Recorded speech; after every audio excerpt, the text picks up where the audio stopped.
Bom dia, boa tarde, boa noite. Estamos começando a 4ª temporada do podcast Os Nossos, conversas sobre relações e conflitos familiares. Essa 4ª temporada a gente começa num espaço novo, no Espaço Compasso Colab. Eu sou a Dora, fundadora do app Os Nossos, e estou aqui com as minhas amigas e sócias Luciana e Renata. Essa 4ª temporada será sobre temas recorrentes em direitos de família. Sabe aqueles campeões de audiência? Pois é, hoje vamos falar sobre pensão alimentícia no divórcio, um tema super importante. Vamos abordá-lo da parte teórica e prática desse assunto, e algumas questões legais. Vale lembrar que esse podcast não dá orientação jurídica para o seu caso específico. Vamos tratá-lo em termos gerais, tanto da parte teórica quanto prática. Se você está se divorciando e precisa de informação sobre a pensão alimentícia no seu caso, procure orientação profissional específica para você. Bom, vamos começar tentando definir a pensão alimentícia. Então, nesse primeiro segmento, a gente vai falar do que é a pensão e qual é o seu propósito fundamental. Renata, como é que você definiria a pensão alimentícia? Bom, Dora, primeiro preciso dizer que é uma alegria incrível estar aqui nessa casa nova, nesse lugar novo. Eu espero que as pessoas que estão com a gente também gostem desse lugar que nos acolheu de forma tão especial para trazer o podcast agora um videocast, né? Transformar nesse novo modelo, exatamente. E aí você me pergunta, né, como é e como definir a pensão alimentícia. Isso me traz um pouco a ideia, e acho que vou compartilhar isso aqui com vocês, que assim, de uns tempos para cá, eu tenho preferido falar e usar a expressão, inclusive, contribuição alimentar. Acho que ela traz já na essência o sentido e a definição do que seria a pensão. Então, só trocando a palavra pensão por contribuição. Por quê? Porque pensionar alguém é contribuir para o sustento dessa pessoa. Então, as pessoas acabam ligando a ideia de pensão com uma quantia em dinheiro, e não necessariamente isso é dessa forma. Então, para definir a pensão, acho que a ideia é pensar na contribuição, é a contribuição alimentar para o sustento de alguém. Então, isso é super importante que a Renata falou, porque a contribuição, ela fica, às vezes, a pessoa vai ou pagar diretamente, né? Então, ela não está despendendo o dinheiro e dando dinheiro para outra pessoa. E mais que isso, às vezes ela está colaborando com os braços, com o tempo, que são preciosos, tão preciosos quanto o dinheiro que alguém pode prover o outro, né? Então, contribuição, adorei. Vou adotar. Muito bom.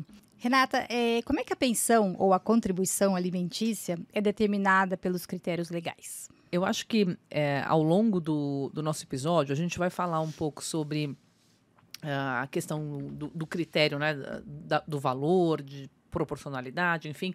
Mas acho que para dar o start nisso e respondendo a pergunta do critério, o critério legal que define a pensão ou a contribuição, a gente precisa verificar o seguinte: existe uma relação de direito e dever de sustento entre essas pessoas, e essa relação ela é sempre definida pela lei, né? Não posso criar. Eu quero ser pensionada por fulano, por ciclano. Puxa, alguém que tem muitos recursos acho que pode contribuir para o meu sustento. Não é assim. A lei determina as situações em que há uma relação de direito e dever de sustento. Então, acho que esse é o primeiro ponto base. Então, eu diria assim, qual é o critério legal para que haja o estabelecimento de uma contribuição alimentar para alguém? Porque existe uma relação de direito e dever de sustento estabelecida pela lei. Ponto. E pegando esse gancho, então, eu vou falar como que a lei, na verdade, prevê isso. Então, a lei brasileira, ela prevê que o dever de sustento é entre ascendente e descendente, que são pais, filhos, avós, né? Entre os irmãos, entre os cônjuges.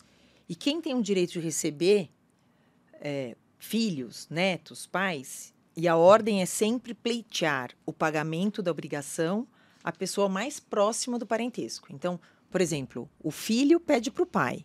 Se o pai não tem condição de suprir a totalidade disso, então ele também pode pedir para o avô. Não adianta pedir para o avô primeiro, né? Quer falar? Eu quero, dei um suspiro, né? Já a gente gosta de falar bastante, né? Também que acho que é bacana falar nisso, né? Quem é que tem esse direito, quem pode receber, acho que é bacana pensar também que é o seguinte, não exclusivamente é uma pessoa só. Pode acontecer de terem várias pessoas obrigadas a contribuir para o sustento de alguém ao mesmo tempo. Como é o caso de pai e mãe, né? Exatamente. Essa coisa tipo, a gente tem aquela coisa, o pai tem que prover. Não, pai e mãe, Exatamente. se a mãe puder prover. Exatamente. A gente tem a situação do pai e a mãe em relação ao filho, e hoje, cada dia mais comum, era uma coisa que não se via anos atrás, que é, por exemplo, os filhos sendo chamados a contribuir para o sustento dos seus pais, numa situação de vulnerabilidade, idosos, enfim. E aí, fica até mais fácil das pessoas verem isso, né, Lu? Você pode ter 4 filhos, 3 filhos, 2 filhos, contribuindo para o sustento da mesma pessoa, né? O mais importante é que a pessoa que pede, ela tem que ter a efetiva necessidade. Então, ela não consegue prover o seu próprio sustento pelo seu trabalho, enfim. Acho que a necessidade é a coisa mais importante para você pedir, né? Eu não posso acordar um dia e dizer, nossa, resolvi que eu quero que alguém contribua para o meu sustento. Não é? Seria ótimo, né, poder ter isso, mas não é assim. A pessoa precisa estar numa posição de necessidade efetiva. Exato. Agora, quando você falou, Renata, da possibilidade dos filhos ajudarem no sustento dos pais, eu fiquei pensando que isso também tem acontecido porque a expectativa de vida aumentou, né? Então, acho que tem uma geração aí de pais que talvez não tenha conseguido se organizar financeiramente para viver tanto. Ótimo que estamos vivendo mais, né? Mas financeiramente isso também se tornou um problema, né? A longevidade em relação a uma aposentadoria ou até, enfim, uma pessoa que tem as economias guardadas. Então, acho que isso gerou uma necessidade maior dos filhos contribuírem, porque, em alguns casos, a conta não fecha. Não, né? Dora, eu acho que cada vez mais, eu tenho vários amigos que a gente conversa e fala, puxa, eu estou pagando o seguro-saúde do meu pai, estou pagando o seguro-saúde da minha mãe, Sim. até às vezes dos avós. E tem essa necessidade, exatamente o que você falou. As pessoas viveram muito, de repente pararam de trabalhar mais cedo, as coisas estão mais caras. E eu acho que até o nosso aplicativo é bom para isso, porque você pode juntar os filhos para discutir como que você vai contribuir para esse pai, né? Tem o filho que mora fora, o filho que não tem o dinheiro, mas ele pode despender tempo com esse pai. É isso que tem que... A contribuição que cada um vai dar. Eu me lembrei também que quando começaram a aparecer vários casos em que os avós foram chamados a contribuir com o sustento dos netos. Eu não me lembro se na época houve uma inovação legislativa ou se foi uma tendência da jurisprudência, né, das decisões, de convocar esses avós. Porque quando isso começou a acontecer com mais frequência, foi muito comentado, né? Porque eu não sei se não estava na lei ou se os casos não eram decididos nesse sentido. Alguns pais na faixa dos 50 anos com uma dificuldade profissional e esses avós sendo convocados, né? Então, são várias realmente, como você falou, as possibilidades aí do pagamento de pensão. Bom, muito bem. Agora a gente vai entrar na parte mais prática da pensão alimentícia, né? Como calcular essa pensão? Então, quero saber da Luciana, quais são os métodos, as fórmulas comuns para o cálculo da pensão? Adoro esse tema, porque o pessoal chega lá no escritório e fala assim, mas não é 30% do salário ou do rendimento? De onde vem esse 30%? Então, na verdade, Dora, é assim, não é da lei, não é de nenhum lugar. Esses 30% ele surgiu, acredito que seria uma proporção, até num primeiro momento, porque aquele que pede, né, ele vai pedir liminarmente, ele está numa situação de necessidade efetiva. Então, ele pede, ele fala, olha, eu estou precisando já, essa urgência. Então, o juiz, sem até escutar a outra parte, ele vai já fixar. Para ter certeza que a outra parte vai dar alguma coisa, eu acho que eles colocam essa porcentagem em cima do olerite, ou enfim, geralmente do olerite, né, que é mais fácil da pessoa que está recebendo e que vai ser a pessoa que vai prestar a obrigação. Então, fica entre 20, 30, e não só a pessoa sabe que ela vai ter que contribuir, e a pessoa vai ter certeza que nesse primeiro momento ela vai receber alguma coisa. E aí, sim, a gente parte para a fórmula efetiva. Para fazer a apuração, né? Para fazer a apuração, porque, na verdade, é o seguinte, tem aquele jargão, né? Necessidade e possibilidade. Necessidade daquele que pede, possibilidade daquele que prover. Uhum. E ultimamente a gente tem até falado da razoabilidade, porque também é isso. Olha, eu quero 30% do que o meu pai ganha na empresa multimilionária dele. Você não precisa de tudo isso. Eu também. Né?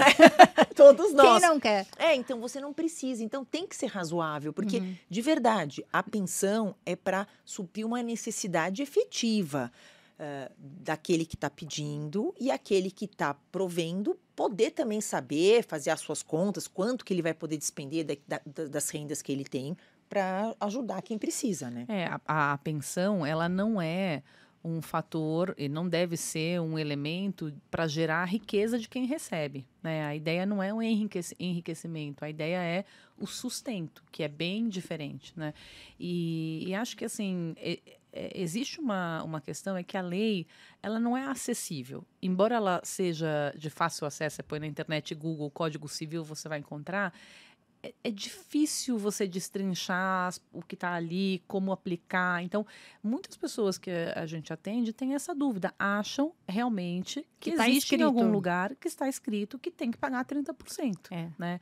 E dos estudos que eu fiz, das reflexões que eu fiz sobre isso, eu fiquei com a crença de que, na verdade, esses 30% acabou surgindo quase que como um limitador, né, daquilo, quanto eu posso tirar da renda de alguém para não prejudicar o sustento desta própria pessoa, porque também é uma previsão na lei sobre isso. Eu tenho que contribuir para o sustento da outra, mas eu não posso fazer com que essa contribuição prejudique o meu sustento, porque senão cai a casa toda, né? Mas também não adianta o cara chegar e falar, a pessoa falar, não, só vou dar 30% e ela tem que sustentar 5 pessoas, porque né, o pessoal que tem uma renda baixa é que geralmente quase a totalidade da renda dessa pessoa é voltada para o sustento daquela família. Então, 30% às vezes não é suficiente, porque alguém vai pagar essa conta, né? Se não for o pai, vai ser a mãe, se não for o pai, é a mãe. Os avós. Os avós, ou não, ou a pessoa vai ter que se virar, porque... E Lu, eu acho que não é só numa situação de uma renda menor, né? Mas eu acho que depende da particularidade de cada família. Então, assim, quantas pessoas trabalham naquela família? Pensando num modelo, né? Num exemplo, mãe, pai, 2 filhos. Essa renda vem da mãe e vem do pai? Essa renda vem só da mãe? Essa renda vem só do pai? Como é que essa família vive? Vive com salário? Vive com renda de aplicação? E é muito difícil para um juiz, num primeiro momento, sem conhecer a peculiaridade do caso, né? A peculiaridade daquele caso, definir o que é correto. Então, essa fixação liminar nos 30% que foi se criando, ela, assim, vou garantir o básico e vamos discutir, vamos ver. discutir. O problema é que, na minha forma de ver, acho que não sei se a gente está fugindo um pouco do tema da pergunta, Dora, mas é que, assim, as pessoas acabam desviando um pouco do rumo na hora de fazer o pedido da pensão. Então, assim, acho que o juiz não vai fixar o que eu estou pedindo, então tenho que pedir mais para que o juiz fixe atenda o que eu preciso. O juiz não vai fixar, se eu oferecer tanto, o juiz vai oferecer mais, então vai fixar mais, então eu vou oferecer menos. Você fica trabalhando com uma margem. Uma barganhar. E aí aquilo que está se falando no processo não necessariamente é a verdade da família, né? Então, eu acho que, assim, vale aqui alguém tem que começar um movimento de um pouco mais de transparência e de consciência na hora de fazer esses pedidos, né? Eu acho que uma coisa que eu fiquei pensando quando vocês falaram do sustento é a questão do padrão de vida, que é uma discussão eterna nas varas de família, nos casos das pessoas mais privilegiadas economicamente, né? Porque todo mundo tem a expectativa de, com o divórcio, manter o mesmo padrão de vida. E nem sempre isso é possível. Aliás, eu acho que em muitos casos isso não é possível, né? Raramente, né? Porque ninguém tem consciência, e eu acho que isso é natural, que com o divórcio a vida muda. São 2 casas, enfim, às vezes é só uma fonte de renda. Então é complicado manter esse mesmo padrão. É matemática, sabe? Eu acho que é isso que as pessoas precisam ter consciência, que é matemática. Agora você vai ter 2 casas, 2 modos de vida, 2 logísticas. A Andréa Pachá, aquela juíza do Rio, ela fala que o divórcio, economicamente, é um péssimo negócio. Quantas pessoas ficam casadas para não se divorciar, para não ter que enfrentar essa discussão? Então essa questão é o sustento.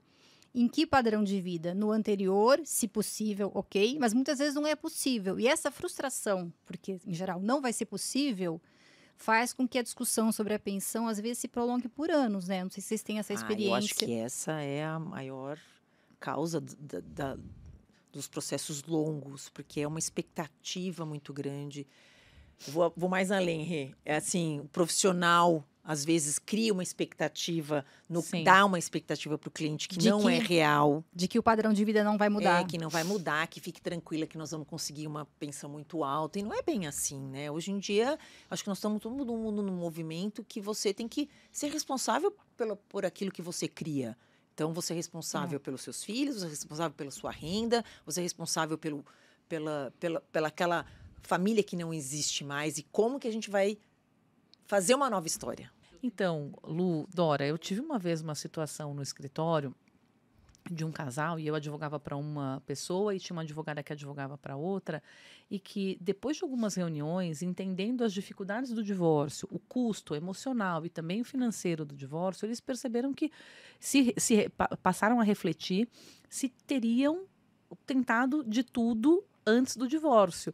E chegaram à conclusão de que não, de que valia tentar ainda algumas ferramentas para ficarem juntos. E uma curiosidade, questionaram isso pelo custo financeiro ou emocional? Pelo custo financeiro. Então, que é a ligação do que é aqui, né? E eles ficaram juntos mais um tempo, cerca de um ano e pouco depois. Para reorganizar isso, até entender o que precisava, como é que a coisa podia se organizar. E depois acabaram se divorciando, mas numa condição melhor, né? E a Lu estava dizendo aí, né, da responsabilidade, da autorresponsabilização. É assim, as pessoas querem, não dá para generalizar, mas em geral o que a gente acaba assistindo é uma tentativa no momento do divórcio de empurrar para o outro a responsabilidade daquela situação que eles estão enfrentando. Então, um casal que viveu num determinado padrão de vida a custo de queimar patrimônio, como é que isso vai funcionar, manter, né? Vai se manter? Né? Então, assim, se a gente queimou o patrimônio para viver dessa forma e eu tenho ainda algum patrimônio e eu vou dividir, os dois vão ter que continuar queimando, né? Ou não, ou vão baixar o padrão.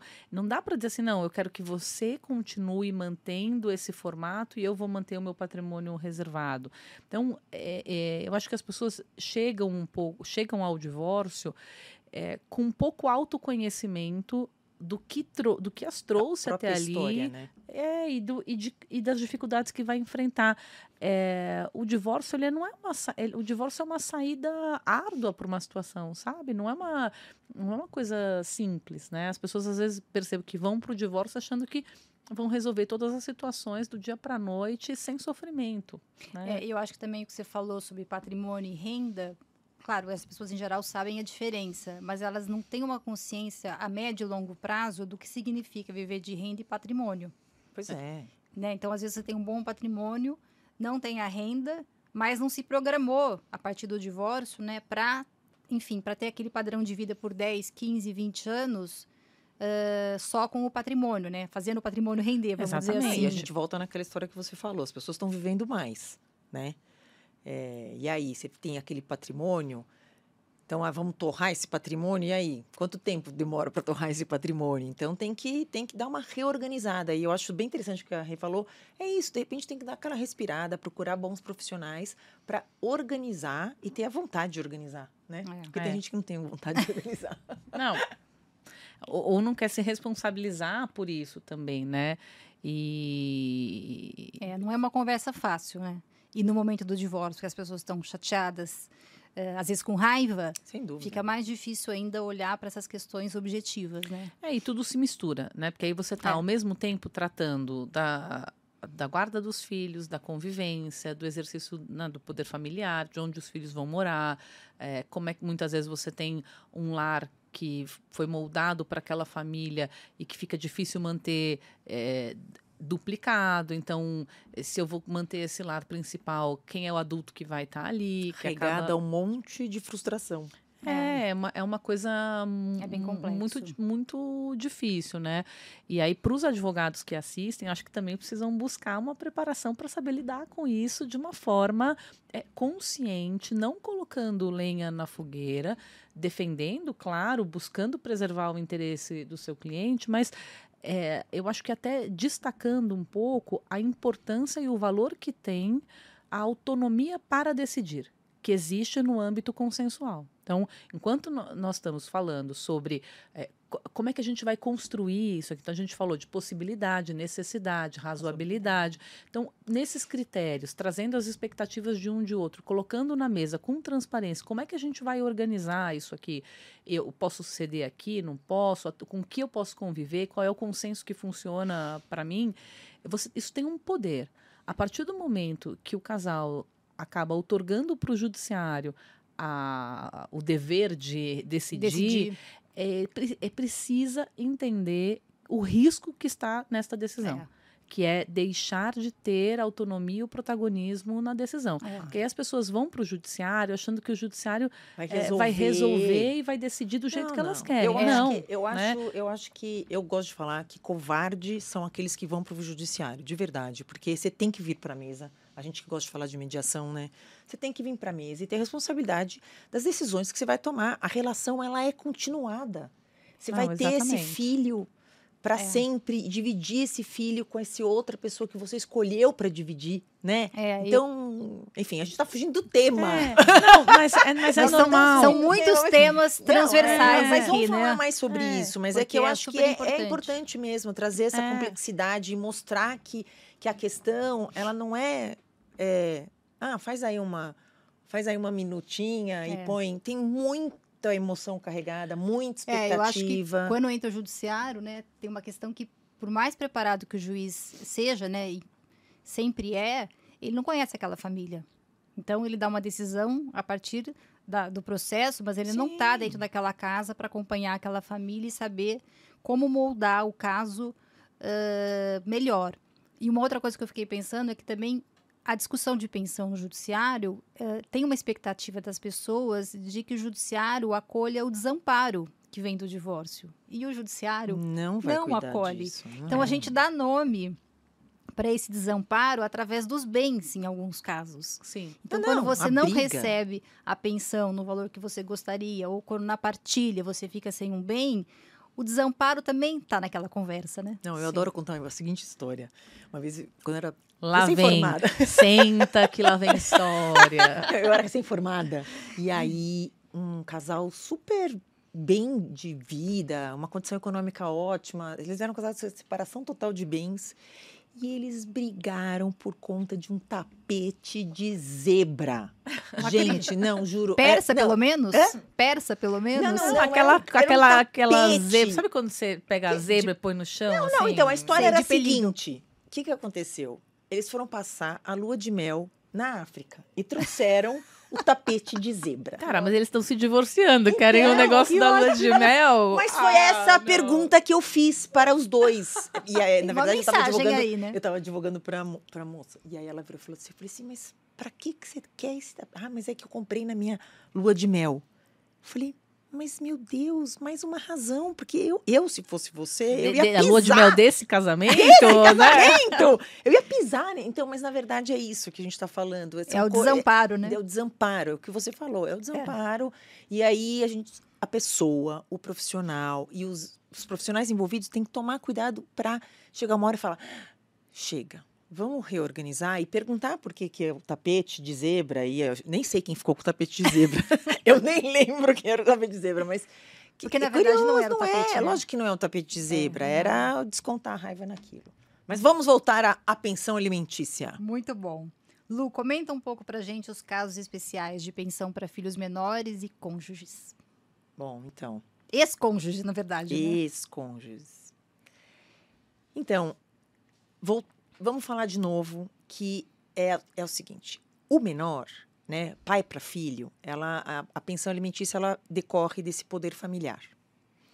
Então, nesse caso, a necessidade da criança ela é presumida. É uma vulnerabilidade presumida, posso dizer? Não, eu falaria de necessidade porque é bem a previsão da lei, né? A possibilidade e a necessidade. E que eu acho que essa explicação que a Lu está fazendo é importante porque muitas vezes o cônjuge se coloca numa posição paralela ao filho, sabe? De que como se o dever de sustento fosse igual entre cônjuges e do pai e da mãe para o filho. Então, no sentido de lembrar que assim a pensão alimentícia ela tem natureza diferente quando ela é entre pai, ascendente e descendente e entre cônjuges. E de um lado tem o poder familiar que a Lu falou, então assim, é um dever de sustento que vem desse poder familiar, que existe pela regra, né, cega, durante o período da menoridade, que vai até os 18 anos. Hoje ainda tem pessoas que pensam que a gente ainda tem até 21, essa questão da idade, mas não 18. Mas como com 18 anos as pessoas não conseguindo se sustentar, né? Então, a jurisprudência acaba estendendo até após a universidade, ou 24 anos, é o padrão que tem se praticado em geral, não serve para todo mundo. Tem situações em que com 18 anos os filhos acabam gerando uma renda maior até do que o salário dos pais. Então, depende muito da realidade daquela família, né? E na questão do cônjuge é diferente, né, Lu? Vem de outro lugar essa pensão. Dever de sustento mútuo que a relação proporcionou.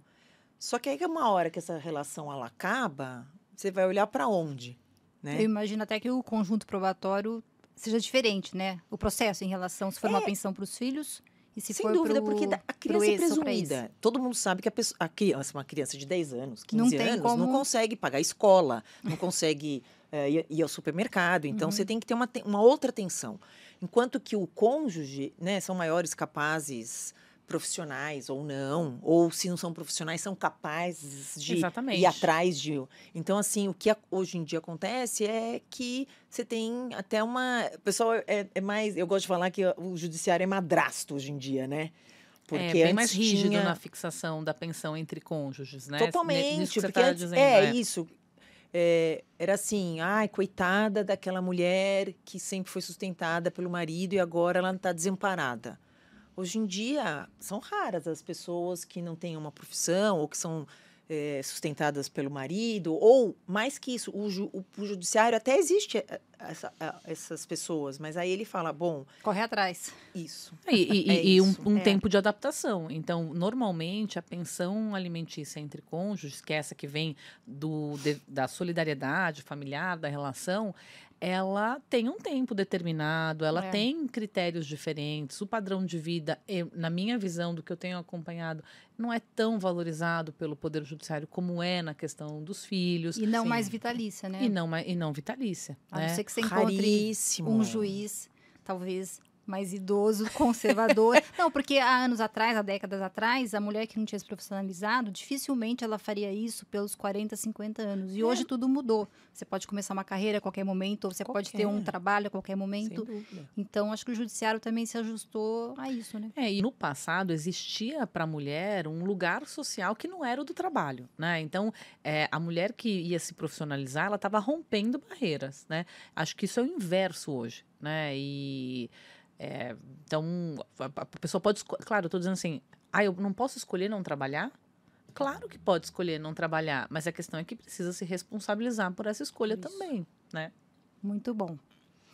Próprio e o parceiro, ou a cônjuge, enfim, que também apoiou isso, né? O meu sonho de consumo é escrever fazer uma tese sobre a responsabilidade das escolhas que são feitas, porque quantas vezes você não escuta assim, ele não me deixou trabalhar, ou, ela não quis trabalhar. Pera um pouco, a decisão foi tomada pelos dois.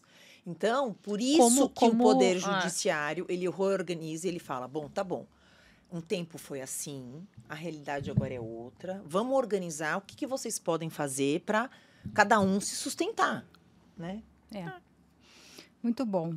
Eu posso só falar uma coisa? Claro. Que eu tenho até observado, assim, das consultas em geral, a maior parte do tempo, muitas vezes, as pessoas passam falando do outro, né? Sim. Das atitudes do outro. Sim. Muito. São poucas as pessoas que... Fala autoanálise, ninguém se autoanálise. Que falam de si. E aí, eu, como advogada, tenho sempre esse olhar de trazer um pouco, né? E qual foi sua participação para isso? E é uma coisa que é interessante, né? Eu faço sempre na mediação esse convite para as pessoas falarem em primeira pessoa. Eu falo, pode falar o que você quiser. Eu não gosto, eu fico pé da vida, eu detesto, me irrita, me chateia, eu não aceito, mas fala de si. Aí, a partir disso, o outro fala, enfim. E aí vai haver um diálogo, né? Porque a tendência é realmente falar do outro. É interessante. Muito bom. Rê, agora eu queria saber um pouquinho sobre a famosa ação revisional de alimentos, né? A gente sabe que tem tanta ação revisional. Comenta um pouquinho aí como é que é esse contexto. A Luciana já até arrepia. Me dá arrepio. Dá arrepio. Dá arrepio. Vocês acham que é a ação mais palpitação. recorrente no escritório de vocês, talvez? Ai, Não? Não, mas é que o que me dá arrepio, por isso que eu tô a palpitação e etc e tal, não é nem, na minha visão, não é nem pelo volume das ações, mas é pela forma como ela é entendida pelas pessoas e como muitos profissionais acabam tratando... Vendendo uma ação. Não, faz aí qualquer acordo, depois a gente faz uma revisional. Ai, meu Deus. Juro? Move o Estado, move Não. a máquina pública. Juro. E às vezes é um pedido que não tá faz bom, tanto vou sentido. aceitar isso, porque daqui a pouco eu peço uma revisional. Não, querido, não vai rolar. Eu sempre falo, você precisa assumir uma contribuição sem contar com uma revisão. Porque essa Isso é revisão, super importante, ela né? não é garantida. E mais, uma coisa é a revisão depois de todo o processamento da ação, que pode levar 2, 3, 4 anos. Né? E outra coisa é uma revisão liminar. Por quê? Porque quando você efetivamente está precisando rever aquela obrigação, você não precisa disso para daqui 3 anos. Você precisa disso agora. E é comum a decisão liminar? Não, eu diria que é incomum. Incomum. E assim, às vezes tem mudanças drásticas ou não tão drásticas, mas mesmo assim, precisa ter o contraditório bem formado para ter uma mudança, né? Eu acho assim, eu não diria que ela é proibida, nem que ela é impossível. Claro. Mas ela tem que... Raramente. Raramente. Eu acho que eu nunca tive uma liminar de revisão. Eu tive algumas, mas em situação assim... Extremas, em situação que a pensão foi fixada e organizada numa situação de desequilíbrio. Então, por exemplo...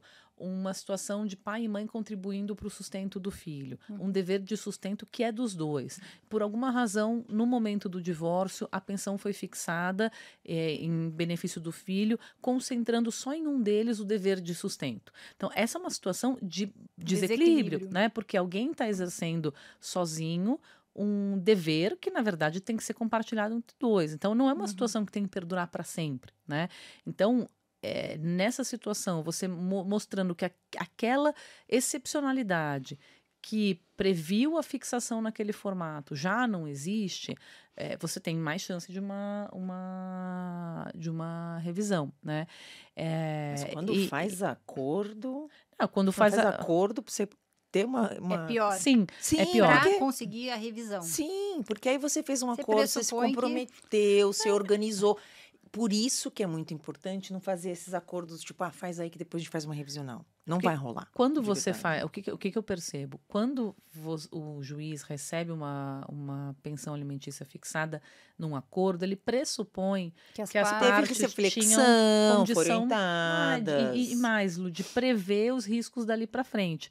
Só que isso não é totalmente verdade, né? Porque até numa situação como essa, em que você fixa de uma forma, só um paga a pensão até que o outro se restabeleça ou por um tempo para que a pessoa possa se reorganizar, é uma situação. Agora, se você tem mãe e pai que já trabalham e que têm renda e você fixa aplicando a proporcionalidade desses rendimentos, a tendência é que isso se perpetue, né? Quer dizer, eu não estou dizendo que a mãe e o pai têm que necessariamente pagar a mesma coisa, porque a proporcionalidade existe. O que você não pode é que também concentra exclusivamente em um, o outro não contribui e perpetua aquela situação. Agora, você me perguntou, né, quando que isso, como é que funciona, né? Pela nossa legislação, a revisional, ela é permitida, ela existe no sistema e para que ela seja possível, tem que haver uma mudança fática, relevante e que altere um daqueles pressupostos que a gente falou, a condição, a possibilidade ou a necessidade. Então, ela realmente existe, mas é que não é simples, né? E eu acho que ela é vendida, em geral, ou anunciada como uma ferramenta mais simples de aplicar do que ela é efetivamente na prática. Isso gera uma expectativa muito ruim nas pessoas e tira um pouco daquela responsabilidade necessária na hora da fixação, né? Sem Se eu errar dúvida. aqui, eu conserto ali na frente. Não, não é assim. Nossa, que custo, né, esse conserto. Então, não é assim que funciona, né? Muito bom. E aí, assim, a revisional é um tema super recorrente, né, no direito de família, falando de alimentos. E o outro tema muito recorrente aqui, que vai ser o nosso último hoje, é o descumprimento. Então, queria que a Luciana comentasse um pouco aí como é que fica quando há um descumprimento, né, quando há um não pagamento da pensão. Então, Quais são as consequências? as consequências é o que todo mundo teme, né? Né? Ai, eu vou o ser preso. preso, ou não quero assumir essa obrigação, porque senão ela pode me prender, ou ele pode me prender, enfim. Como é que funciona? Então, não é tão simples assim também, né? É uma questão que, tecnicamente, hoje em dia, chama-se cumprimento de sentença, mesmo que não tenha havido uma sentença. Pode ser uma decisão liminar, que não está sendo cumprida, então tem que ter efetivamente uma necessidade urgente. Então, para pedir a prisão, você precisa, no máximo, estar cobrando os últimos 3 descumprimentos, porque se entende de uma necessidade premente mesmo, Claro. né? Porque não pode fazer assim, então, olha, faz 5 anos que eu não recebo pensão, então, por favor, cite o meu ex-companheiro sob pena de prisão. Então, na verdade, existem 2 formas. Uma é que é isso, paga em 3 dias sob pena de prisão. Na verdade, se não pagar, a parte tem que apresentar uma defesa e aí vai se discutir. Obviamente que a defesa ela é limitada, né? Você não pode rediscutir A causa, né? a causa em si, né? Então, por isso que a gente até fala para os nossos clientes, olha, você quer rediscutir e não quer ter a probabilidade de ter um mandado de prisão expedido, vamos entrar com essa revisional, mesmo que essa revisional não seja liminarmente concedida, porque lá na frente, depois que chegar a uma conclusão, vai retroagir a data da citação, né? Tinha até uma época que não era assim, né? Era um horror, pesadelo, assim, que era assim, não tinha discussão. Enquanto você não tinha uma sentença, enfim, não retroagia, era um caos. Enfim. Mas, de qualquer maneira, o pedido de prisão se justifica se forem 3 meses sem pagamento. Os 3 últimos, por quê? Porque, gente, a sanção da prisão é muito severa. Até porque quem tá preso não pode trabalhar, né? Sem dúvida. É que, assim, a multa, né, que é a sanção, ela é destinada àquele que está fazendo sacanagem no não pagamento, vamos dizer assim, né? Só que o problema é que as pessoas que não estão fazendo sacanagem e não têm como pagar mesmo, acabam sendo presas. E aí essas pessoas que não têm como pagar são presas. E você está falando, aí a pessoa não trabalha, fica presa. E o fato de você ficar preso de 30, ou até hoje pode ser de 30 a 90, né? O que acontece é que não é que ele, tá bom, ficou preso, perdoou a dívida. A dívida persiste. E hoje em dia, dever no judiciário é uma delícia, né? 1% de juros moratórios, mais a correção monetária. Eu falo que o melhor investimento hoje em dia é dever no judiciário, porque é isso, 1% ao mês e mais correção monetária. Você pode, inclusive, mas você pode efetivamente cobrar, por exemplo, nunca cobrei, mas agora efetivamente estou precisando, eu fui legal no passado, mas não quero agora, então aí é outro artigo que você cita a pessoa para pagar em 15 dias ou apresentar defesa sob pena de penhora. E aí é um outro procedimento, né? Porque a pena de prisão é grave. Sim. E ela tem que estar relacionada com aquele valor necessário para o sustento ali do momento, né? Você vai cobrar uma pensão de 1 ano atrás, você não está dependendo daquele valor para viver hoje, né? Já viveu 1 ano sem receber. Existe um olhar do judiciário, puxa, você tem essa ferramenta, você está efetivamente precisando, você ingresse. Você não ingressou, como que tem um jargão que fala, dormiu no direito, dormiu... O direito não protege quem dorme, nesse sentido. É isso mesmo. Não, ou então também tem o camarão que dorme, a onda leva, né? Muito Isso não é muito jurídico. Não é jurídico, mas é bom, mas é conhecido. Mas pensando nessa questão só da execução, o que eu vejo, assim? A ideia não é que a pessoa vá presa. Né? A situação, ela não existe para isso. É que por trás dessa situação tem uma coisa assim: se você for preso, é porque realmente você É uma pressão é uma pro pagamento, pressão, né? né? Então é uma pressão. coação e tal. Agora, eu já Tem vi gente que não tem, pessoas né? dizendo, então vai, fique preso e tal, porque aí também vai ficar demonstrado que você não pode pagar. É uma situação simples, gente. Até falar assim, mas você não vai pra cadeia, você vai não sei o quê. Cara, Não é. trabalhem com essa ideia Não, também, eu é já né? verdade tive cliente também que falou que- assim, tá bom. Um cliente faz muitos anos, eu falei, tá bom, eu vou. Que me prenda. Eu falei assim, não é legal. E Não- também a prisão não diferencia quem não tá pagando porque não pode ou por sacanagem, né? Ah, sim, não. É que quem não. não está pagando por sacanagem, na hora H, paga. Né?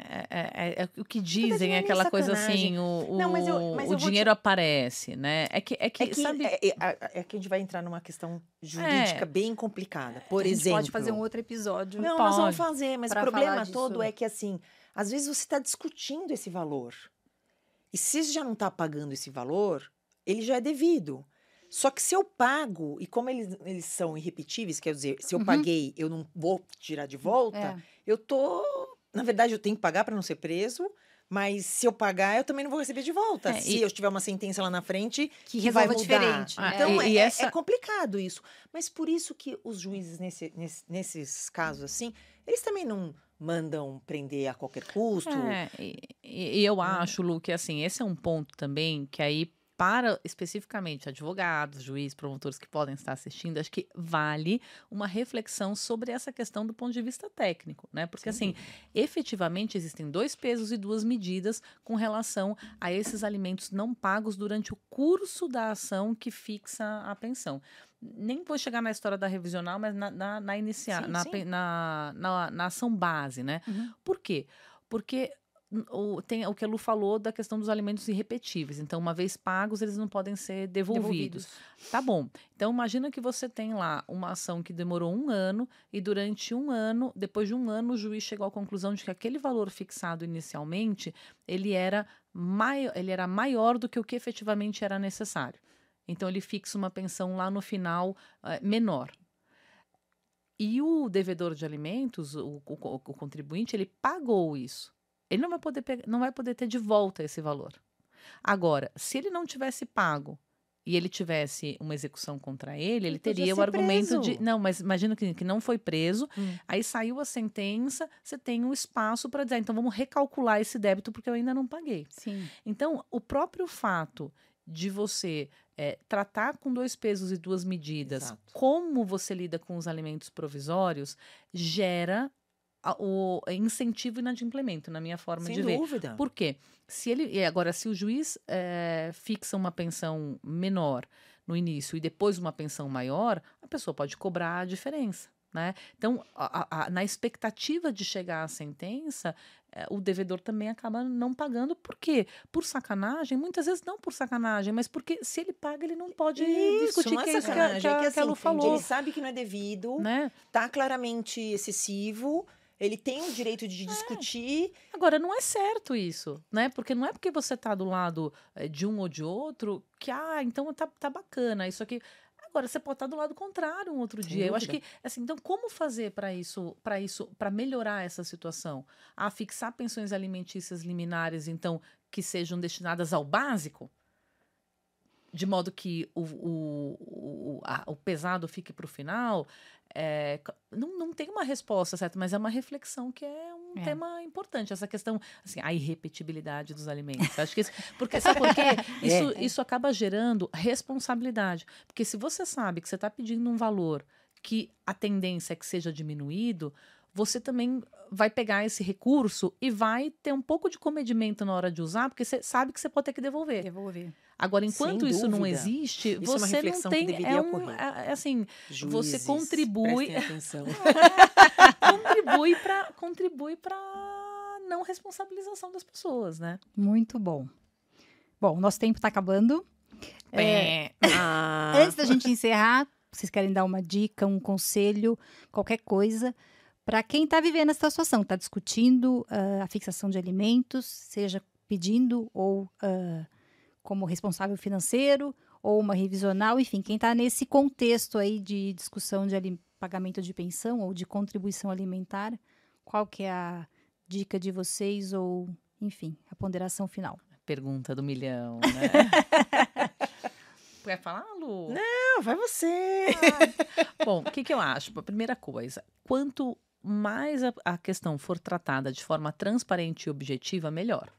Então, isso também é um dever do advogado, porque o cliente está lá no auge da sua emoção, o advogado tem essa responsabilidade de trazer a pessoa de volta à terra, né? Então, acho que as pessoas precisam de transparência e objetividade.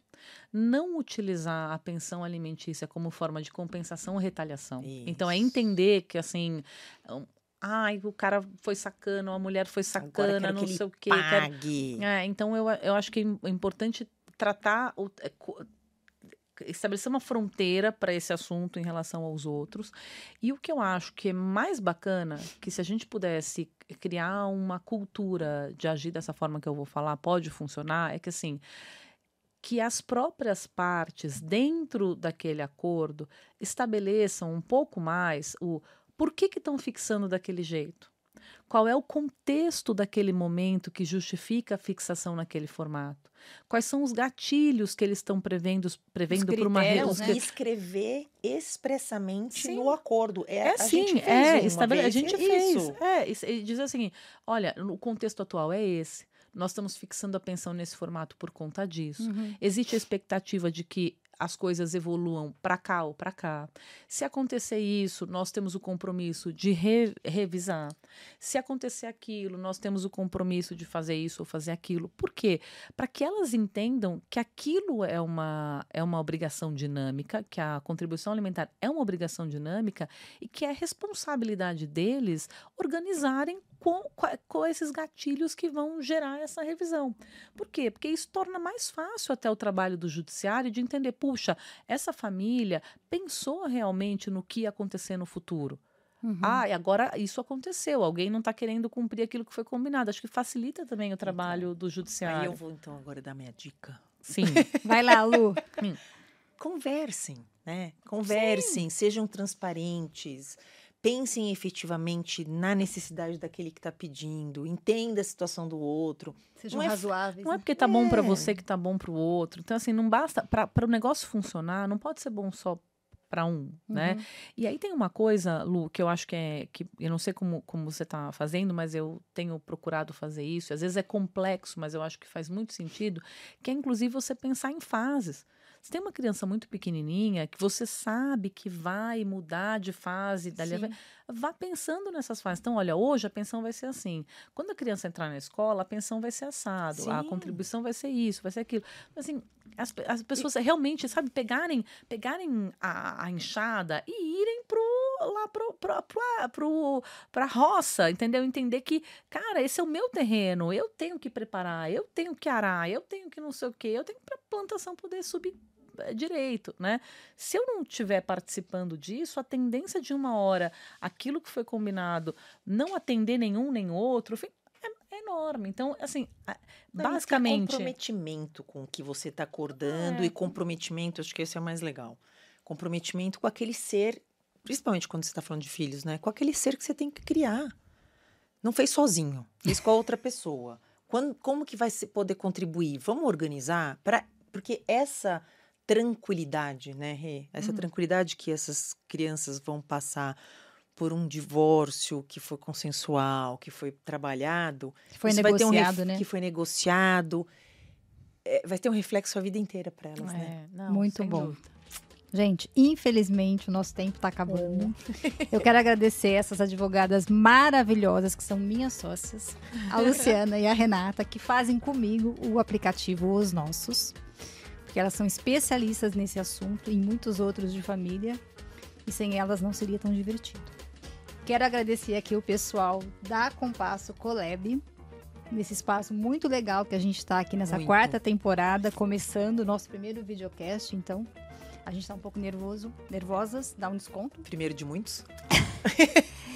Ao infinito e além.